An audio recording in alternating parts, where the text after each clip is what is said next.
தமிழகத்தைச் சேர்ந்த கோபிநாத் மற்றும் முரளிதரன் ஆகிய 2 ஆசிரியர்களுக்கு தேசிய நல்லாசிரியர் விருது அறிவிக்கப்பட்டுள்ளது. தேசிய நல்லாசிரியர் விருதுக்காக நாடு முழுவதும் உள்ள ஆசிரியர்களிடமிருந்து ஜூன் மாதம் விண்ணப்பங்கள் பெறப்பட்டன. அதிலிருந்து 50 நபர்கள் விருதுக்கு தேர்வாகியுள்ளனர். அந்த வகையில் தமிழகத்தைச் சேர்ந்த வேலூர் மாவட்டம் ராஜகுப்பம் ஊராட்சி ஒன்றிய நடுநிலைப் பள்ளி ஆசிரியர் கோபிநாத்தும், மதுரை டிவிஎஸ் மேல்நிலைப் பள்ளியைச் சேர்ந்த முரளிதரனும் நல்லாசிரியர் விருதுக்கு தேர்வாகியுள்ளனர். செப்டம்பர் 5ஆம் தேதி டெல்லி விஞ்ஞான் பவனில் நடைபெறும் நிகழ்ச்சியில் குடியரசுத் தலைவர் திரௌபதி முர்மு கையால் விருது பெற உள்ளனர். தேசிய நல்லாசிரியர் விருதாளர்களுக்கு 50,000 ரூபாய், வெள்ளிப் பதக்கம் மற்றும் சான்றிதழ் வழங்கப்படுகிறது. தமிழகத்தைச் சேர்ந்த 2 ஆசிரியர்கள் விருது பெறும் நிலையில் அவர்களுக்கு பாராட்டு குவிந்து வருகிறது. பள்ளிக் கல்வித்துறை அமைச்சர் அன்பில் மகேஷ் பொய்யாமொழி தேசிய நல்லாசிரியர் விருது பெறும் தமிழகத்தைச் சேர்ந்த ஆசிரியர்கள் கோபிநாத் மற்றும் முரளிதரனுக்கு சமூக வலைதளம் மூலமாகவும் செல்போனில் தொடர்பு கொண்டும் வாழ்த்து தெரிவித்திருக்கிறார். தொழில் முதலீடுகளை தமிழகம் நோக்கி இருக்க முதலமைச்சர் மு.க.ஸ்டாலின் அமெரிக்கா புறப்பட்டார். இதற்காக சென்னை விமான நிலையம் சென்ற முதலமைச்சரை அமைச்சர்கள் துரைமுருகன், ஐ. பெரியசாமி, கே.என். நேரு, சேகர்பாபு, தங்கம் தென்னரசு உள்ளிட்டோர் வரவேற்று வழியனுப்பி வைத்தனர். முன்னதாக செய்தியாளர்களை சந்தித்த முதலமைச்சர் இதற்கு முன்பு ஐக்கிய அரபு அமீரகம், சிங்கப்பூர், ஜப்பான், ஸ்பெயின் ஆகிய நாடுகளுக்கு பயணம் மேற்கொண்டு முதலீடுகளை ஈர்த்துள்ளதாக தெரிவித்தார். திமுக பொறுப்பேற்ற 3 ஆண்டுகளில் 872 புரிந்துணர்வு ஒப்பந்தங்கள் கையெழுத்தாகியுள்ளதாகவும் முதலமைச்சர் கூறினார். இந்த 3 ஆண்டு காலத்தில் இதுவரை 872 புரிந்துணர்வு ஒப்பந்தங்கள் கையெழுத்தாகியிருக்கு. இதோட மொத்த மதிப்பு 9,99,093 கோடி ரூபாய். இது மூலமாக 18,89,234 நபர்களுக்கு வேலை வாய்ப்பு கிடைக்கும். இதில் 234 திட்டங்கள் உற்பத்தியை தொடங்கிட்டாங்க. 4,16,717 பேருக்கு வேலை வாய்ப்பு கிடைச்சிருச்சு. மற்ற ஒப்பந்தங்களும் படிப்படியாக அடுத்து செயல்பாட்டுக்கு வரும். இந்த முதலீடுகள் எல்லாம் தமிழ்நாட்டை 2030க்குள்ள $1 டிரில்லியன் பொருளாதாரமாக மாற்றக்கூடிய நம்ம இலக்கை விரைவாக அடைவோம். தொடர்ந்து பேசிய முதலமைச்சர் தமிழகத்திற்கான ஒருங்கிணைந்த கல்வித்திட்ட நிலுவைத் தொகையை விரைந்து வழங்க கோரி மத்திய அரசுக்கு கடிதம் எழுதியிருப்பதாக கூறினார். அமைச்சரவை மாற்றம் குறித்து செய்தியாளர் எழுப்பிய கேள்விக்கு வெயிட் அண்ட் சீ என்று முதலமைச்சர் பதிலளித்தார். மாறுதல் ஒன்றுதான் மாறாதது. வெயிட் அண்ட் சீ. முதலமைச்சர் மு.க.ஸ்டாலின் விடுத்துள்ள அறிக்கையில் கடல் கடந்து சென்றாலும் கவனமெல்லாம் தமிழ்நாட்டில்தான் என குறிப்பிட்டுள்ளார்.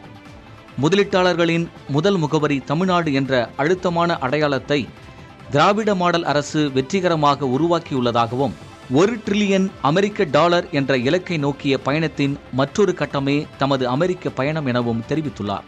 தமிழ்நாடு அரசின் நிர்வாகப் பணிகளை தோய்வின்றி தொடர அமைச்சர்களும் அதிகாரிகளும் சிறப்பான முயற்சியில் செயல்பட வேண்டும் என்பதை மீண்டும் மீண்டும் வலியுறுத்துவதாகவும் முதலமைச்சர் மு.க.ஸ்டாலின் குறிப்பிட்டுள்ளார். நம் மீது விமர்சனம் செய்வோர், விவாதம் நடத்துவோருக்கு வார்த்தைகளால் பதில் சொல்ல வேண்டியதில்லை என தெரிவித்துள்ள முதலமைச்சர் மு.க.ஸ்டாலின், நாம் நிறைவேற்றும் பயனுள்ள செயல்களே பதிலாக அமையட்டும் எனவும் அறிவுரை கூறியுள்ளார். பெண்களுக்கு எதிராக ஆபாசமாகவும் அருவருக்கத்தக்க முறையிலும் மேற்கொள்ளப்படும் பரப்புரைகளை எந்த சூழலிலும் ஏற்க முடியாது என திமுக எம்பி கனிமொழி தெரிவித்திருக்கிறார். புதுக்கோட்டை மாவட்ட காவல் கண்காணிப்பாளர் வந்திதா பாண்டே குறித்து சில தினங்களாக சமூக வலைதளங்களில் தவறான தகவல்களை சிலர் பரப்பி வருகின்றனர். இதற்கு எதிராக பலர் குரல் கொடுத்து வந்த நிலையில் திமுக எம்பி கனிமொழி வந்திதா பாண்டேவிற்கு ஆதரவாக பேசியுள்ளார். தனது எக்ஸ் வலைதளத்தில் பதிவிட்டுள்ள கனிமொழி, பெண்கள் எந்த துறையில் இருந்தாலும், எவ்வளவு உயரத்திற்கு சென்றாலும் அவர்களை இழிவு செய்யும் வகையில் ஆபாசமாகவும் அருவருக்கத்தக்க முறையிலும் பரப்புரை செய்வதை எந்த சூழலிலும் ஏற்றுக்கொள்ள முடியாத இழிச்செயல் என கூறியுள்ளார். காவல் அதிகாரி வந்திதா பாண்டே மற்றும் அவரது குடும்பத்தினரை இழிவுபடுத்தும் வகையில் செயல்படுவோர் மீது உடனடியாக நடவடிக்கை எடுக்க வேண்டும் என கனிமொழி எம்பி கேட்டுக் கொண்டுள்ளார். இந்த நேரத்தில் வந்திதா பாண்டேவிற்கு தனது ஆதரவையும் அன்பையும் தெரிவிப்பதாகவும் கனிமொழி எம்பி குறிப்பிட்டுள்ளார். நீலகிரி மாவட்டம் பந்தலூர் சுற்றுவட்டார பகுதிகளில் தொடர்ந்து பொழிந்து வரும் மழையால் மக்களின் இயல்பு வாழ்க்கை பாதிக்கப்பட்டுள்ளது. பந்தலூர், தேவாலா உள்ளிட்ட பகுதிகளில் தொடர் மழை பொழிந்த நிலையில் அத்திமா நகர் பகுதியில் மண் சரிவு ஏற்பட்டது. தகவல் அறிந்து சென்ற அதிகாரிகள் சாலையில் சரிந்து கிடந்த மண்ணை பொக்லைன் இயந்திரம் மூலமாக அப்புறப்படுத்தி போக்குவரத்தை சீர் செய்தனர். தொடர் மழையால் பந்தலூர் பகுதி ஆறுகளில் வெள்ளம் கரை புரண்டு ஓடுகிறது. இதேபோல் கூடலூர் சுற்றுவட்டார பகுதிகளிலும் தொடர்ந்து மழை பொழிந்து வருகிறது.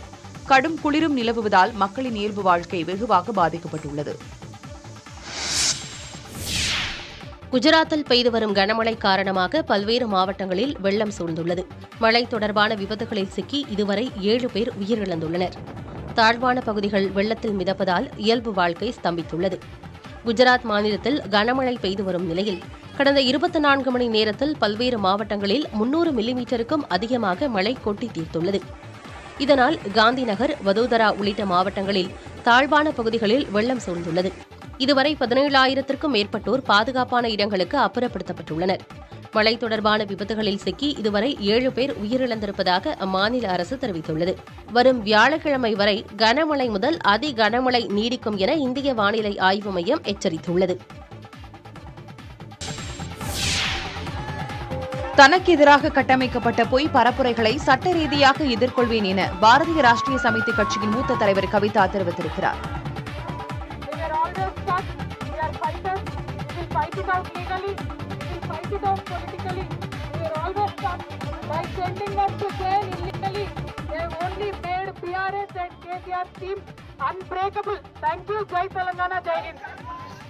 டெல்லி மதுபான கொள்கை வழக்கில் கைதான கவிதாவிற்கு உச்சநீதிமன்றம் பிணை வழங்கியது. இதனையடுத்து 5 மாதம் திகார் சிறையில் அடைக்கப்பட்டிருந்த அவர் விடுதலை செய்யப்பட்டார். சிறைக்கு வெளியே தனது மகனை பார்த்து கண்ணீர் விட்டு அழுத கவிதா அவரை ஆறத் தழுவி அன்பை வெளிப்படுத்தினார்.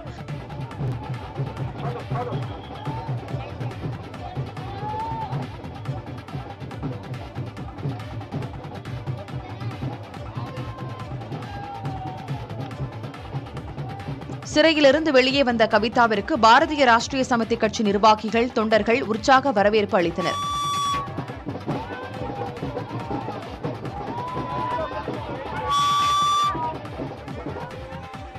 பின்னர் அங்கிருந்த தொண்டர்கள் மத்தியில் பேசிய கவிதா, அரசியல் சூழ்ச்சி காரணமாக தான் சிறைக்கு அனுப்பப்பட்டதாகவும் அதற்காக வட்டியும் முதலுமாக திருப்பிக் கொடுக்க இருப்பதாகவும் கூறினார்.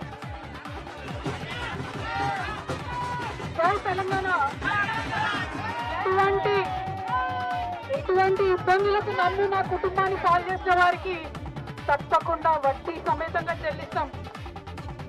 அதற்கான நேரம் வரும் வரை காத்திருக்க வேண்டும் என கட்சி நிர்வாகிகள் தொண்டர்களை கேட்டுக் கொண்டதுடன் தனது விடுதலைக்காக போராடிய அனைவருக்கும் நன்றி தெரிவித்துக் கொண்டார். பின்னர் டெல்லியில் உள்ள கட்சி அலுவலகத்திற்கு சென்ற கவிதா அங்கிருந்த நிர்வாகிகள் மற்றும் தொண்டர்களை சந்தித்தார். மேற்கு வங்கத்தில் ஒரு சர்வாதிகாரி போன்று மம்தா பானர்ஜி ஆட்சி செய்து வருவதாக பாஜக தேசிய தலைவர் ஜே.பி. நட்டா விமர்சித்துள்ளார். கொல்கத்தாவில் மருத்துவ மாணவி பாலியல் வன்கொடுமை செய்யப்பட்டு கொல்லப்பட்ட சம்பவத்தை கண்டித்தும் நீதி கோரியும் பாஜக சார்பில் அம்மாநிலத்தில் இன்று காலை 6 மணி முதல் 12 மணி நேர பந்த் நடைபெறுகிறது. இது தொடர்பாக பேசிய ஜே.பி. நட்டா, மேற்கு வங்கத்தில் தற்போது நடைபெறும் சம்பவங்கள் அனைத்தும் அவமானத்தை ஏற்படுத்தும் வகையில் இருப்பதாக கூறினார். மம்தா பானர்ஜி தனது அதிகாரத்தை மீறி மக்களுக்கு எதிராக மாறியுள்ளதாக குற்றம் சாட்டிய நட்டா, ஒரு பெண் முதலமைச்சராக இருக்கும் மம்தா பெண்களுக்கு எதிராக குற்றங்களை தடுக்க தவறிவிட்டதாக விமர்சித்துள்ளார். கொல்கத்தா மருத்துவ மாணவி படுகொலைக்கு நீதி கேட்டு வீதிகளில் இறங்கி போராட்டம் நடத்துபவர்களை சமூக விரோதிகள் போன்று மம்தா பானர்ஜி நடத்துவதாகவும் ஜே.பி. நட்டா குறிப்பிட்டார். மாநிலங்களவைக்கு 12 உறுப்பினர்கள் போட்டியின்றி தேர்வானதை தொடர்ந்து தேசிய ஜனநாயக கூட்டணிக்கு பெரும்பான்மை கிடைத்துள்ளது. மாநிலங்களவைக்கு அறிவிக்கப்பட்ட இடைத்தேர்தலில் 9 பாஜக உறுப்பினர்கள் போட்டியின்றி தேர்வாகியுள்ளதால் மாநிலங்களவையில் பாஜகவுக்கு உள்ள பலம் 96ஆக உயர்ந்துள்ளது. அஜித் பவாரின் தேசியவாத காங்கிரஸ் உறுப்பினர் ஒருவரும், ராஷ்டிரிய லோக்மஞ்ச் கட்சியைச் சேர்ந்த ஒருவரும், காங்கிரஸ் உறுப்பினர் ஒருவரும் போட்டியின்றி தேர்வாகியுள்ளனர். இதையடுத்து மாநிலங்களவையில் தேசிய ஜனநாயக கூட்டணியைச் சேர்ந்த உறுப்பினர்களின் எண்ணிக்கை 112ஆக உயர்ந்துள்ளது. இதைத் தவிர நியமன உறுப்பினர்கள் 6 பேர் மற்றும் ஒரு சுயேட்சை உறுப்பினர் ஆகியோரின் ஆதரவும் உள்ளதால் ஆளும் தேசிய ஜனநாயக கூட்டணியின் பலம் 119ஆக உயர்ந்துள்ளது. 245 இடங்களை உள்ளடக்கிய மாநிலங்களவையில் 8 காலி இடங்கள் இருப்பதால் பெரும்பான்மைக்கு தேவையான எண்ணிக்கை 119ஆக குறைந்துள்ளது. மாற்றுத்திறனாளி விளையாட்டு வீரர் வீராங்கனைகள் பங்கேற்கும் பாராலிம்பிக் போட்டிகள் பாரிஸ் நகரில் இன்று கோலாகலமாக தொடங்குகிறது. பாரிஸ் நகரில் இன்று தொடங்கும் 17வது பாராலிம்பிக் தொடர் செப்டம்பர் 8ஆம் தேதி வரை நடைபெறுகிறது. பாராலிம்பிக் விளையாட்டுகளின் பிறப்பிடமாக கருதப்படும் லண்டனில் உள்ள ஸ்டோக் மாண்டவில்லில் பாரா ஒலிம்பிக் ஜோதி ஏற்றப்பட்டு பிரான்சுக்கு விமானம் மூலமாக கொண்டுவரப்பட்டது.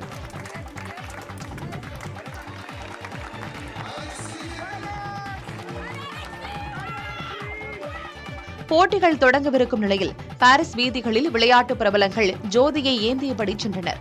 பாராலிம்பிக் தொடருக்கான தொடக்க விழா வரலாற்று சிறப்புமிக்க இடமான பிளேஸ் டி லா கான்கார்டில் நடைபெறுகிறது. இதற்கான ஏற்பாடுகள் தீவிரமாக நடைபெற்று வரும் நிலையில் போட்டிகளை காண உலகம் முழுவதும் இருந்து ஏராளமான விளையாட்டு ஆர்வலர்கள், ரசிகர்கள், சுற்றுலா பயணிகள் பாரிஸ் நகரில் குவிந்து வருகின்றனர். மாற்றுத்திறனாளி விளையாட்டு வீரர் வீராங்கனைகள் பங்கேற்கும் பாராலிம்பிக் போட்டிகள் பாரிஸ் நகரில் இன்று கோலாகலமாக தொடங்குகிறது. பாராலிம்பிக் தொடரில் மாற்றுத்திறனாளிகள், நிரந்தர காயமுற்றவர்கள், உடல் உறுப்பு குறைபாடுடைய 4400 வீரர் வீராங்கனைகள் 22 விதமான போட்டிகளில் 549 பதக்கங்களுக்காக பங்கேற்கின்றனர். இந்தியா சார்பில் 84 வீரர் வீராங்கனைகள் பாரிஸ் பாராலிம்பிக்கில் கலந்து கொள்கின்றனர். கடந்த முறை 38 நபர்கள் கொண்ட குழு சென்று 19 பதக்கங்களை பெற்றது. தற்போது அதிக வீரர் வீராங்கனைகள் செல்வதால் பதக்கங்களின் எண்ணிக்கை அதிகரிக்க வாய்ப்புள்ளது.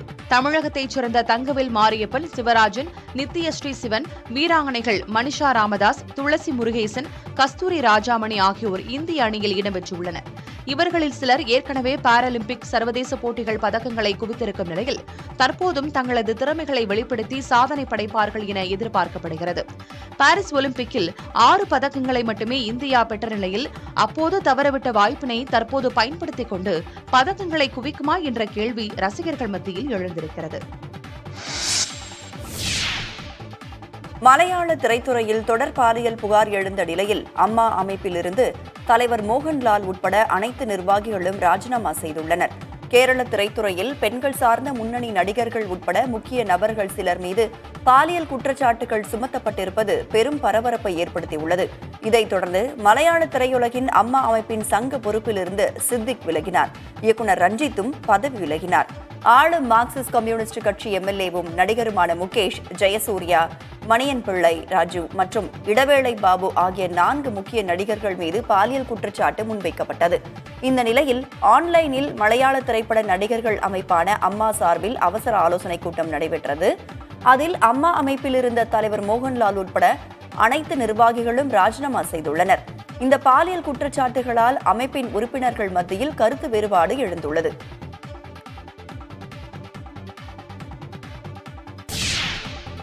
தமிழ்நாட்டில் 2 வந்தே பாரத் ரயில்கள் விரைவில் இயக்கப்பட இருப்பதாக தெற்கு ரயில்வே அறிவித்துள்ளது. ஒருங்கிணைந்த ஓய்வூதிய திட்டம் குறித்து தெற்கு ரயில்வே தலைமை மக்கள் தொடர்பு அதிகாரி செந்தமிழ் செல்வன் மற்றும் பணியாளர்கள் பிரிவின் உயர் அலுவலர்கள் செய்தியாளர்களை சந்தித்தனர். அப்போது ஒருங்கிணைந்த ஓய்வூதிய திட்டத்தின் கீழ் தெற்கு ரயில்வேயில் 62,267 ஊழியர்கள் தகுதியுடையவர்களாக இருப்பதாக தெரிவித்தனர். தொடர்ந்து ரயில்வே திட்டங்கள் குறித்து பேசிய அதிகாரிகள், மதுரையிலிருந்து பெங்களூருவுக்கும் நாகர்கோவிலிருந்து சென்னைக்கும் வந்தே பாரத் ரயிலை பிரதமர் மோடி விரைவில் தொடங்கி வைக்க இருப்பதாக தெரிவித்தனர்.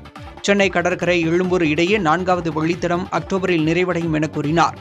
4வது முனையமாக பெரம்பூர் ரயில் நிலையத்தை மாற்றும் நடவடிக்கையாக விரிவான திட்ட அறிக்கை தயாரிக்கும் பணிகள் நடைபெற்று வருவதாகவும் அதிகாரிகள் தெரிவித்தனர்.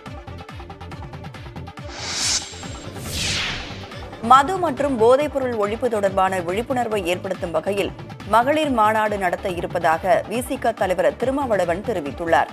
திருச்சி விமான நிலையத்தில் செய்தியாளர்களை சந்தித்த அவர், கள்ளக்குறிச்சியில் இந்த மாநாட்டை நடத்த இருப்பதாகவும் இதனை முன்னிட்டு தமிழ்நாடு முழுவதும் சுற்றுப்பயணம் மேற்கொள்ள உள்ளதாகவும் தெரிவித்தார்.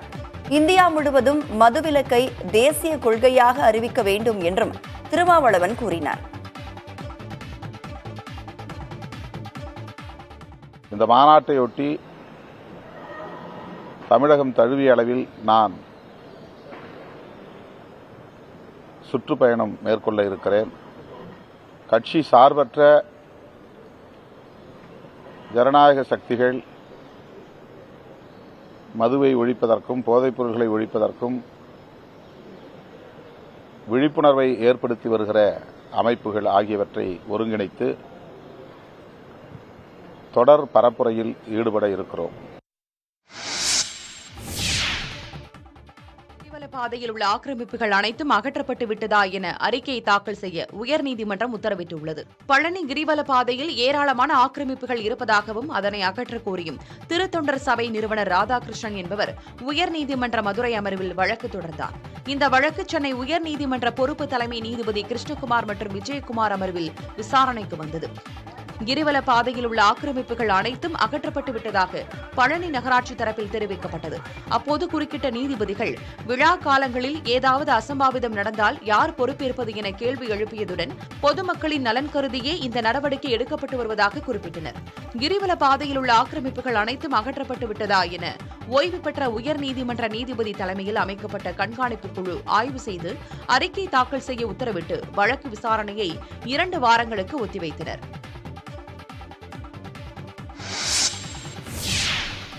வேதாரண்யம் அருகே ஆழ்கடலில் மீன்பிடித்துக் கொண்டிருந்த மீனவர்களை தாக்கி மீன்பிடி சாதனங்களை பறித்து சென்ற இலங்கை கடற்கொள்ளையர்கள் மீது கடலோர காவல் நிலையத்தில் வழக்கு பதிவு செய்யப்பட்டது. வேதாரண்யத்திற்கு கிழக்கே மீன்பிடித்துக் கொண்டிருந்த மீனவர்களை அதிவேக என்ஜின் பொருத்தப்பட்ட ஃபைபர் படகில் வந்த கடற்கொள்ளையர்கள் சூழ்ந்துள்ளனர். தொடர்ந்து வீச்சருவால், கட்டை போன்ற ஆயுதங்களால் தாக்கியுள்ளனர். 5 லட்சம் ரூபாய் மதிப்புள்ள 200 கிலோ மீன்பிடி வலைகள், வெள்ளி செயின், செல்போன், GPS கருவி ஆகியவற்றை பறித்துக் கொண்டு மீனவர்களை விரட்டியடித்துள்ளனர். தாக்குதலில் 3 மீனவர்களும் காயமடைந்து நாகை அரசு மருத்துவமனையில் அனுமதிக்கப்பட்டனர். பழங்குடியின மக்களின் நலனை கருத்தில் கொண்டு பாஜகவில் இணைய முடிவு செய்துள்ளதாக ஜார்க்கண்ட் முன்னாள் முதலமைச்சர் சம்பாய் சோரன் தெரிவித்திருக்கிறார். இதுகுறித்து எக்ஸ் வலைதளத்தில் அவர் வெளியிட்ட பதிவில் தன்னுடைய வலிகளை வெளிப்படுத்த ஜார்க்கண்ட் முக்தி மோர்ச்சா கட்சியில் இடம் இல்லை என குறிப்பிட்டுள்ளார். ஜார்க்கண்ட் மாநிலத்தில் உள்ள சந்தல் பர்கனா பகுதிக்கு வங்கதேசத்திலிருந்து வரும் ஊடுருவல்கள் பிரச்சனையாக இருப்பதாக குறிப்பிட்டுள்ள சம்பாய் சோரன் இந்த ஊடுருவல்கள் பழங்குடியின மக்களுக்கு மிகப்பெரிய அச்சுறுத்தலாக இருப்பதாக தெரிவித்துள்ளார்.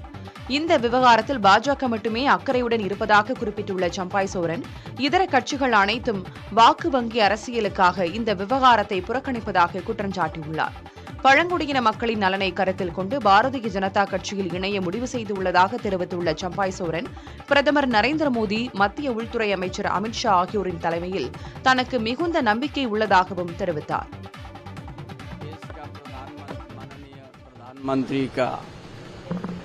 उनका ऊपर विश्वास किया, गृह मंत्री अमित शाह के ऊपर विश्वास हमारा बढ़ गया और भारतीय जनता पार्टी में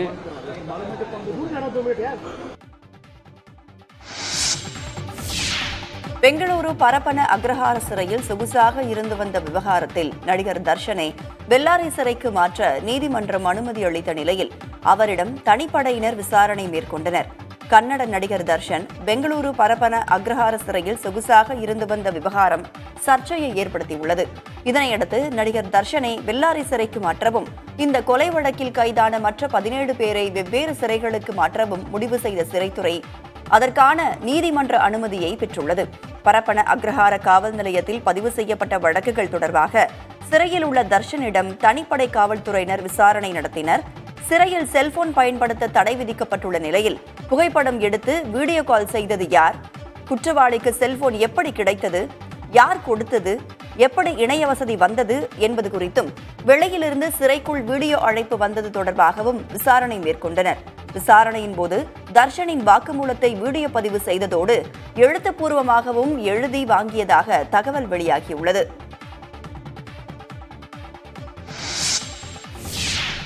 சென்னையில் பிரபல நடிகை ரேகா நாயருக்கு சொந்தமான கார் மோதிய விபத்தில் 55 வயது மதிக்கத்தக்க நபர் உயிரிழந்தார். ஜாவர்கான்பேட்டை பகுதியைச் சேர்ந்த மஞ்சன் என்பவர் அப்பகுதியில் உள்ள சாலையில் விழுந்து கிடந்ததாக கூறப்படுகிறது. அப்போது அந்த வழியாக வந்த கார் ஒன்று எதிர்பாராத விதமாக அவர் மீது மோதியுள்ளது. இதில் படுகாயமடைந்த மஞ்சன் சிகிச்சைக்காக மருத்துவமனைக்கு கொண்டு செல்லப்பட்டார். ஆனால் அவர் வரும் வழியிலேயே இறந்துவிட்டதாக மருத்துவர்கள் கூறியுள்ளனர். இது தொடர்பாக கார் ஓட்டுநர் பாண்டே என்பவரை கைது செய்து கிண்டி போக்குவரத்து புலனாய்வு பிரிவு காவலர்கள் விசாரணை மேற்கொண்டனர். அதில் அந்த கார் பிரபல நடிகையான ரேகா நாயருக்கு சொந்தமானது என தெரியவந்தது.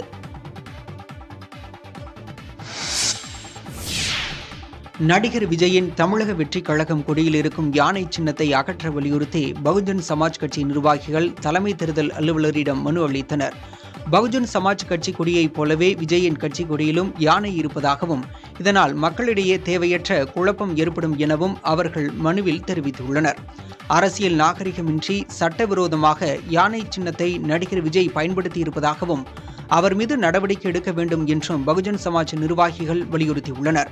விஜய் தனது கட்சி கொடியில் யானை சின்னத்தை நீக்காவிட்டால் மிகப்பெரிய சட்ட போராட்டத்தை முன்னெடுப்போம் என்று பகுஜன் சமாஜ் கட்சியின் வழக்கறிஞர் சத்தியமூர்த்தி தெரிவித்துள்ளார். மகளிர் T20 உலகக்கோப்பை கிரிக்கெட் தொடருக்கான 15 பேர் கொண்ட இந்திய அணி அறிவிக்கப்பட்டுள்ளது.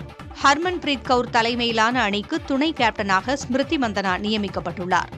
ஷஃபாலி வர்மா, தீப்தி சர்மா, ஜெமிமா ரோட்ரிகஸ், ரிச்சா கோஷ், யஸ்திகா பாட்டியா, பூஜா வஸ்திராகர் உள்ளிட்டோர் அணியில் இடம்பெற்றுள்ளனர். ஆஷா சோபனா, ராதா யாதவ், ஸ்ரேயங்கா பாட்டீல், சஜனா சஜீவன், தமிழ்நாட்டைச் சேர்ந்த ஹேமலதா ஆகியோருக்கும் வாய்ப்பு வழங்கப்பட்டுள்ளது. மகளிர் T20 உலகக்கோப்பை தொடர் அக்டோபர் 3ஆம் தேதி ஐக்கிய அரபு அமீரகத்தில் நடைபெறவுள்ளது. முதலில் வங்கதேசத்தில் இத்தொடரை நடத்த இருந்த நிலையில் அங்கு ஏற்பட்ட அரசியல் அசாதாரண சூழல் காரணமாக ஐக்கிய அரபு அமீரகத்திற்கு மாற்றப்பட்டது குறிப்பிடத்தக்கது. மகளிர் T20 உலகக்கோப்பையை வெல்லும் வகையில் கடுமையான பயிற்சியை மேற்கொண்டு வருவதாக இந்திய மகளிர் அணி கேப்டன் ஹர்மன்பிரீத் கவுர் தெரிவித்திருக்கிறார். மகளிர் T20 உலகக்கோப்பை கிரிக்கெட் தொடருக்காக ஹர்மன்பிரீத் கவுர் தலைமையிலான 15 நபர்கள் கொண்ட இந்திய அணி அறிவிக்கப்பட்டுள்ளது. இது தொடர்பாக பேசிய ஹர்மன்பிரீத் கவுர், T20 உலகக்கோப்பை தொடருக்கான சூழலை பொறுத்து இந்திய மகளிர் அணி தயாராகி வருவதாக கூறினார். அணியில் இருப்பவர்கள் தேவையான பயிற்சியை எடுப்பதுடன் கடினமாக உழைத்து வருவதாக தெரிவித்தார். அணியில் இருக்கும் குறைகள், பலவீனங்களை சரிசெய்ய முயற்சித்து வருவதாகவும் T20 உலகக்கோப்பையை வெல்வதற்கான அனைத்து முயற்சிகளையும் மேற்கொள்வோம் எனவும் ஹர்மன்பிரீத் கவுர் கூறினார்.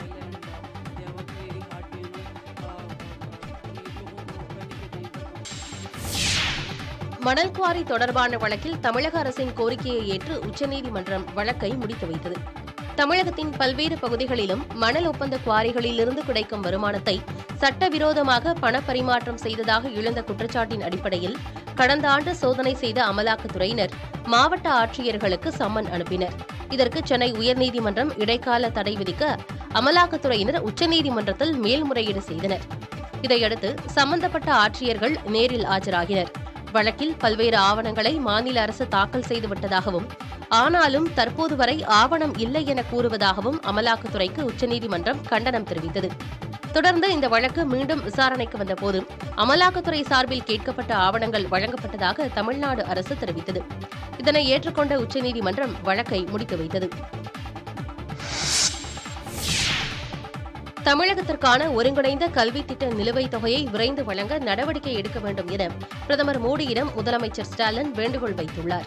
இதுகுறித்து பிரதமர் நரேந்திர மோடிக்கு முதலமைச்சர் ஸ்டாலின் எழுதியுள்ள கடிதத்தில் மத்திய அமைச்சர்களை தமிழ்நாட்டைச் சேர்ந்த நாடாளுமன்ற உறுப்பினர்கள் சந்தித்து மானியங்களை விடுவிக்க கோரிய நிலையிலும் இதுவரை சமக்ரா சிக்ஷா திட்டத்தின் கீழ் மாநில அரசுக்கு மானியம் விடுவிக்கப்படவில்லை என்று குறிப்பிட்டுள்ளார். முதல் தவணை நிதியை நிறுத்தி வைக்கும் மத்திய அரசின் நடவடிக்கையால் லட்சக்கணக்கான குழந்தைகளின் கல்வியையும் ஆசிரியர்களையும் நேரடியாக பாதிக்கும் என முதலமைச்சர் ஸ்டாலின் தெரிவித்துள்ளார். முக்கியத்துவம் வாய்ந்த திட்டத்தில் உரிய நிதியை ஒதுக்க வேண்டியது அவசியம் என தெரிவித்துள்ள முதலமைச்சர் ஸ்டாலின், இதில் நேரடியாக தலையிட்டு தமிழகத்திற்கான ஒருங்கிணைந்த கல்வி திட்ட நிலுவைத் தொகையை விரைந்து வழங்க நடவடிக்கை எடுக்க வேண்டும் என பிரதமர் மோடியை வலியுறுத்தியுள்ளார். விவாதங்கள் தேவைப்படும் ஒரு கொள்கையை கல்விக்கான நிதி விஷயத்தில் பொருத்தக்கூடாது என முதலமைச்சர் ஸ்டாலின் கேட்டுக் கொண்டார். விநாயகர் சதுர்த்தியை முன்னிட்டு சென்னையில் விநாயகர் சிலைகளை நீர்நிலைகளில் கரைப்பதற்கான வழிகாட்டு நெறிமுறைகளை மாவட்ட நிர்வாகம் வெளியிட்டுள்ளது. அதன்படி சுற்றுச்சூழலை பாதிக்காத மூலப்பொருட்களால் தயாரிக்கப்பட்ட விநாயகர் சிலைகளை மட்டுமே நீர்நிலைகளில் பாதுகாப்பான முறையில் கரைக்க அனுமதிக்கப்படும் என தெரிவிக்கப்பட்டுள்ளது. அதேபோல் ஒருமுறை பயன்படுத்தும் பிளாஸ்டிக் மற்றும் தெர்மாகோல் பொருட்களை பயன்படுத்த கண்டிப்பாக அனுமதிக்கப்படாது எனவும் கூறப்பட்டுள்ளது. சிலைகளை அழகுபடுத்த வண்ணப்பூச்சிகள் மற்றும் பிற நச்சு ரசாயனங்கள் கொண்ட பொருட்களுக்கு பதிலாக இயற்கை சாயங்களால் செய்யப்பட்ட அலங்கார ஆடைகளை மட்டும் பயன்படுத்த வேண்டும் எனவும் சென்னை மாவட்ட நிர்வாகம் அறிவுறுத்தியுள்ளது. விநாயகர் சிலைகளை மாவட்ட நிர்வாகத்தினால் குறிப்பிடப்பட்டுள்ள இடங்களில் மட்டும் விதிமுறைகளின்படி கரைக்க அனுமதிக்கப்படும் எனவும் தெரிவிக்கப்பட்டுள்ளது.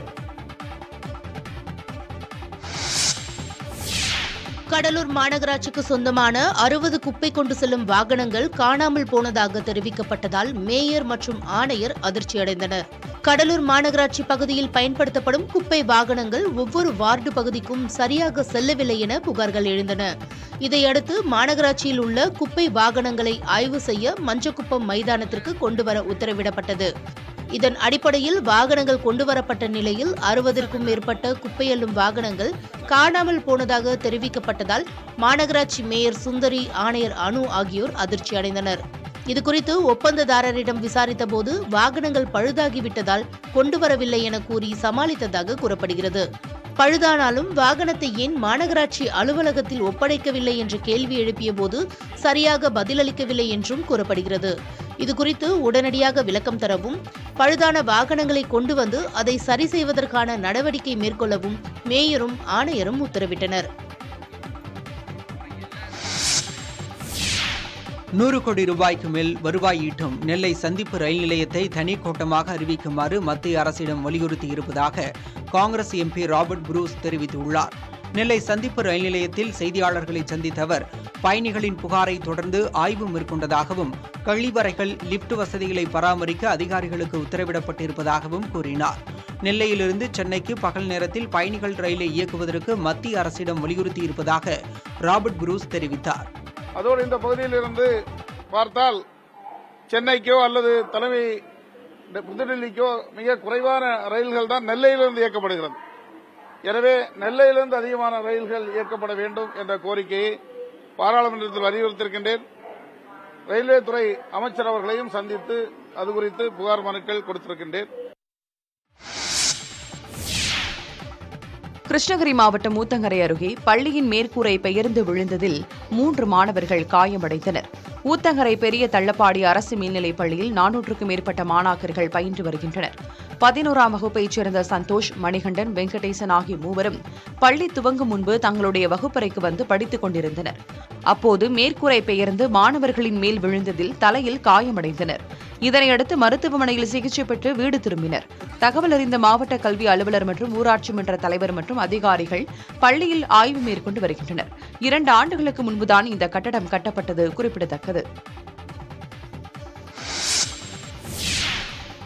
ஆன்லைன் பண மோசடியில் ஈடுபட்ட ராஜஸ்தானைச் சேர்ந்த 4 நபர்களை கோவை சைபர் கிரைம் காவல்துறையினர் கைது செய்தனர்.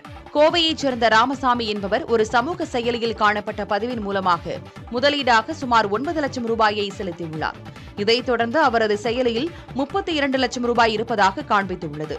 பணத்தை எடுப்பதற்கு ரெக்வஸ்ட் கொடுத்தபோது மேலும் பணம் கட்ட வேண்டும் என தெரிவிக்கப்பட்டுள்ளது. தான் ஏமாற்றப்பட்டதை உணர்ந்த ராமசாமி சைபர் கிரைம் காவல்துறையில் புகார் செய்தார். இதைத் தொடர்ந்து உதவி ஆய்வாளர் தாமரை கண்ணன் தலைமையில் தனிப்படை அமைத்து விசாரணை மேற்கொண்டதில் மோசடி கும்பல் ராஜஸ்தானில் செயல்படுவது தெரியவந்தது. இதையடுத்து தனிப்படையினர் ஜோத்பூர் சென்று மோசடியில் ஈடுபட்ட கிஷன் சௌத்ரி, சுனில் சரண், சந்தீப்குமார் உட்பட 4 நபர்களை கைது செய்தனர்.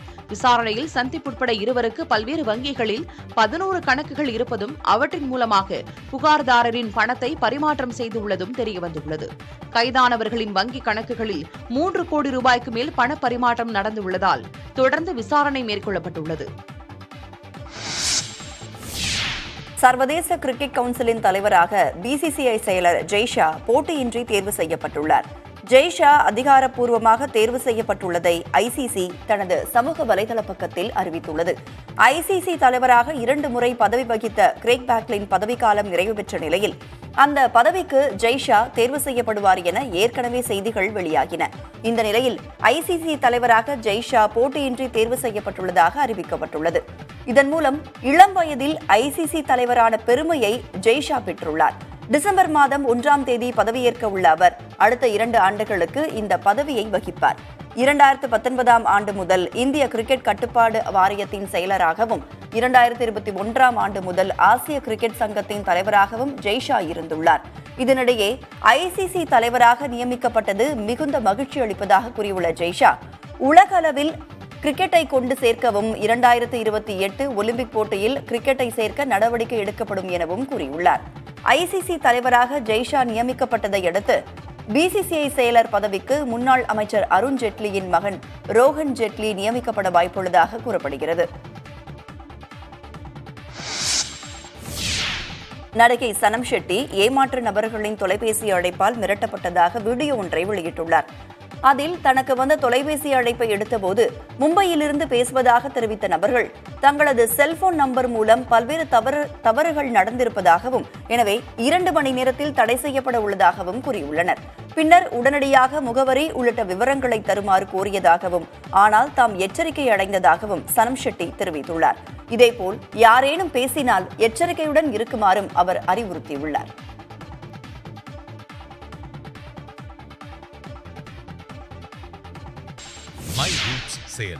மாணவர்களுக்கும் பொறியாளர்களுக்கும் இணைப்பு பாலமாக திகழ இருக்கும் மை ரூட்ஸ் செயலி குறித்த விளக்க காணொலியை முதலமைச்சர் ஸ்டாலின் பகிர்ந்துள்ளார். மென்பொருள் மற்றும் தொழில்நுட்பம் குறித்து அது சார்ந்த நிபுணர்களுடன் பொறியியல் மாணவர்கள் கலந்து ஆலோசித்து உருவாக்கப்பட்ட செயலி மை ரூட்ஸ். இதன் மூலம் மாணவர்கள் தங்களுக்கு தேவையான அனைத்து தரவுகளையும் பெற முடியும் என கூறப்படுகிறது. மை ரூட்ஸ் செயலி பற்றி விளக்கும் விரிவான காணொலியை முதலமைச்சர் ஸ்டாலின் தனது எக்ஸ் தளத்தில் பகிர்ந்துள்ளார். கலைஞர் 100 விழாவில் இளைஞர்கள் பங்கேற்று முழங்கியதைக் கண்டு பெரிதும் மகிழ்ச்சியடைந்ததாகவும் மு.க.ஸ்டாலின் தனது பதிவில் குறிப்பிட்டுள்ளார். உலகெங்கிலும் வாழும் பொறியாளர்களின் பணி அனுபவங்கள், நவீன மற்றும் எதிர்காலத்துக்கான தொழில்நுட்பங்களின் தேவைகள் பற்றி இந்த தலைமுறை மாணவர்களுக்கு வழிகாட்ட உருவாக்கப்பட்டதே மை ரூட்ஸ் செயலி. IAS அதிகாரி SK பிரபாகர் வகித்து வந்த முக்கிய துறைகள் 2 IAS அதிகாரிகளுக்கு பகிர்ந்து வழங்கப்பட்டுள்ளது. அண்மையில் TNPSC தலைவராக SK பிரபாகர் நியமிக்கப்பட்டார். இதன் காரணமாக அவர் ஏற்கனவே வகித்து வந்த நிர்வாக சீர்திருத்தம் கண்காணிப்பு ஆணையர் பதவி நீர்வளத்துறை செயலாளராக இருக்கும் மணிவாசனுக்கு வழங்கப்பட்டுள்ளது. வருவாய் மற்றும் பேரிடர் மேலாண்மை முதன்மை செயலாளராக இருக்கும் IAS அதிகாரி அமுதாவுக்கு கூடுதல் பொறுப்பு வழங்கப்பட்டிருக்கிறது. அதன்படி SK பிரபாகர் வகித்து வந்த வருவாய் நிர்வாகம் மற்றும் பேரிடர் மேலாண்மை ஆணையர் பொறுப்பு அமுதாவுக்கு அளிக்கப்பட்டுள்ளது. புதுச்சேரியில் சிறுமி பாலியல் வன்கொடுமை செய்து கொல்லப்பட்ட வழக்கில் கைதான இருவரும் முதல் முறையாக நீதிமன்றத்தில் ஆஜர்படுத்தப்பட்டனர். கடந்த மார்ச் மாதம் முத்தியால்பேட்டை பகுதியைச் சேர்ந்த 9 வயது சிறுமி பாலியல் வன்கொடுமைக்கு உள்ளாகி கொலை செய்யப்பட்ட சம்பவம் பெரும் அதிர்ச்சியை ஏற்படுத்தியது. வழக்கு தொடர்பாக விவேகானந்தன், கருணாஸ் ஆகிய இருவரும் கைது செய்யப்பட்டனர். அவர்கள் மீது 500 பக்க குற்றப்பத்திரிகையை புதுச்சேரி போக்சோ சிறப்பு நீதிமன்றத்தில் காவல்துறையினர் கடந்த மே மாதம் சமர்ப்பித்தனர். கைதானவர்கள் தரப்பிலிருந்து வழக்கறிஞர்கள் ஆஜராகாத நிலையில் சட்ட விதிகளின்படி ஆலோசகர் நியமிக்கப்பட்டார். இதையடுத்து சிறையில் அடைக்கப்பட்டிருந்த இருவரும் போக்சோ நீதிமன்றத்தில் முதல் முறையாக ஆஜர்படுத்தப்பட்டனர். அவர்களிடம் சில கேள்விகளை எழுப்பிய நீதிபதி விசாரணையை செப்டம்பர் 19ஆம் தேதிக்கு ஒத்திவைத்தார். மயிலாடுதுறை நீதிமன்றத்திற்கு விடுதலை சிறுத்தை கட்சித் தலைவர் திருமாவளவன் நேரில் சென்று கையெழுத்திட்டார். மயிலாடுதுறையில் மதமாற்ற தடை சட்டத்துக்கு எதிராக 2003ஆம் ஆண்டு விடுதலை சிறுத்தைகள் கட்சி சார்பில் பேரணி நடத்திய போது காவல்துறையினருடன் மோதல் ஏற்பட்டது. மேலும் பொது சொத்துக்கள் சேதம் செய்யப்பட்டது. மயிலாடுதுறை நீதிமன்றத்தில் இந்த வழக்கு நடைபெற்று வந்த நிலையில் திருமாவளவன் நேரில் ஆஜராகாததால் கடந்த மாதம் 31ஆம் தேதி நீதிபதி அவருக்கு பிடி வாரண்ட் பிறப்பித்தார். அதனைத் தொடர்ந்து பிடி வாரண்ட் உத்தரவை திரும்பப் பெற வலியுறுத்தி விசிக வழக்கறிஞர்கள் மனு தாக்கல் செய்தனர். இதையடுத்து ஆகஸ்ட் 27ஆம் தேதி நீதிமன்றத்தில் நேரில் ஆஜராக வேண்டும் என்ற நிபந்தனையுடன் பிடி வாரண்ட் உத்தரவு திரும்பப் பெறப்பட்டது. இந்த வழக்கு விசாரணைக்கு வந்தபோது திருமாவளவன் வருவதற்கு காலதாமதமானதால் அவர் காணொலி காட்சி வாயிலாக ஆஜரானார். அப்போது தன் மீதான குற்றச்சாட்டை மறுத்தார். இதை கேட்ட நீதிபதி விஜயகுமாரி வழக்கு விசாரணையை செப்டம்பர் 11ஆம் தேதிக்கு ஒத்திவைத்தார். அதன் பிறகு மாலையில் நீதிமன்றத்தில் நேரில் ஆஜராகி ஆவணங்களில் திருமாவளவன் கையெழுத்திட்டார். திருப்பத்தூர் மாவட்டம் வாணியம்பாடி அருகே விற்பனைக்காக மாடுகளை கொண்டு சென்ற லாரியை மடக்கி பணம் கேட்டு தகராறு செய்ததாக இந்து மகாசபா முன்னாள் நிர்வாகி கைது செய்யப்பட்டார். மனிதநேய மக்கள் கட்சியின் மாநில நிர்வாகியான அஜ்பூர் ரஹ்மான் என்பவருக்கு சொந்தமான மாடுகளை ஓட்டுநர் செந்தில்குமார் கண்டெய்னர் லாரியில் கொண்டு சென்றுள்ளார். வாணியம்பாடி அருகே நெக்குந்தி பகுதியில் உள்ள சுங்கச்சாவடியில் இந்து மகாசபா முன்னாள் நிர்வாகி ஜெகன் என்பவர் தனது நண்பர்கள் கார்த்திக், மணியரசு ஆகியோரோடு சேர்ந்து லாரியை வழிமறித்துள்ளார். பின்னர் இறைச்சிக்காக மாடுகள் கொண்டு செல்லப்படுகிறதா என கேட்டு தகராறு செய்ததோடு ஓட்டுநரிடம் பணம் கேட்டு மிரட்டியதாக கூறப்படுகிறது.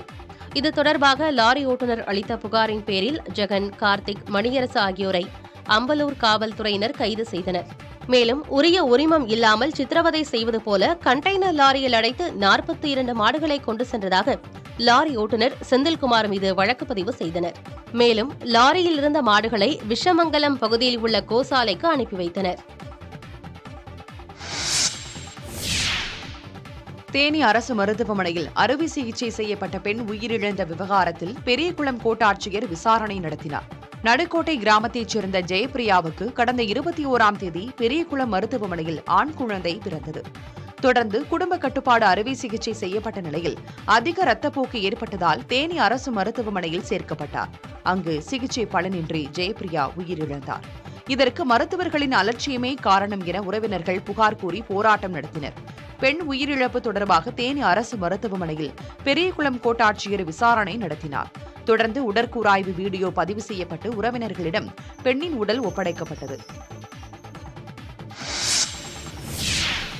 நீலகிரி மாவட்டம் மசினகுடி பகுதியில் நியாய விலைக் கடையை பாதுகாப்பதற்காக கடையைச் சுற்றிலும் 3 அடுக்கு பாதுகாப்பு ஏற்படுத்தப்பட்டுள்ளது. நீலகிரி மாவட்டத்தில் வனப்பகுதியை ஒட்டி அமைந்துள்ள நியாய விலைக் கடைகளை யானைகள் மற்றும் கரடிகள் உணவுப் பொருட்களுக்காக அடிக்கடி சேதப்படுத்தி வருகின்றன. குறிப்பாக மசினகுடி, தெப்பக்காடு, பந்தலூர் ஆகிய பகுதிகளில் அடிக்கடி ரேஷன் கடைகள் யானைகளால் தாக்கப்படுகின்றன. இதில் மசினகுடி பகுதியில் உள்ள நியாய விலைக் கடை யானைகளால் தொடர்ச்சியாக சேதப்படுத்தப்பட்டு வந்துள்ளது. இதை தடுக்கும் விதமாக கடையை சுற்றி 3 அடுக்கு பாதுகாப்பு போடப்பட்டுள்ளது. முதல் அடுக்கில் சோலார் மின்கம்பிகளை கொண்டு பாதுகாப்பு போடப்பட்டுள்ளது. இரண்டாவதாக கடையை சுற்றி பாதுகாப்பு வேலி அமைக்கப்பட்டுள்ளது. மூன்றாவதாக கடையின் கதவு கனம் அதிகம் கொண்ட இரும்பால் அமைக்கப்பட்டுள்ளது. 3 அடுக்கு பாதுகாப்பு போடப்பட்டதிலிருந்து யானை தாக்குதல் ஏதும் நடைபெறவில்லை என பணியாளர்கள் தெரிவித்துள்ளனர். ஸ்பெயினில் நடைபெறும் பாரம்பரிய தக்காளி திருவிழாவுக்காக பியூனல் நகருக்கு தக்காளிகள் அனுப்பி வைக்கப்பட்டுள்ளன. சில்லா நகரிலிருந்து 7 லாரிகளில் 120 டன்களுக்கும் அதிகமான தக்காளிகள் அனுப்பி வைக்கப்பட்டுள்ளதாக அதிகாரிகள் கூறியுள்ளனர். கடந்த 1945ஆம் ஆண்டு முதல் வாலன்சியா மாகாணம் பியூனோல் நகரில் டொமாட்டினா என்ற பெயரில் தக்காளி திருவிழா கொண்டாடப்பட்டு வருகிறது. உலகின் பல்வேறு பகுதிகளிலிருந்து ஆயிரக்கணக்கான மக்கள் இந்த விழாவில் கலந்து கொண்டு ஒருவர் மீது ஒருவர் தக்காளிகளை வீசி கொண்டாட்டங்களில் ஈடுபடுவது வழக்கம். அந்த வகையில் இந்த ஆண்டு திருவிழாவிற்காக சில்லா நகரிலிருந்து பியூனோல் நகருக்கு தக்காளிகள் அனுப்பி வைக்கப்பட்டுள்ளன.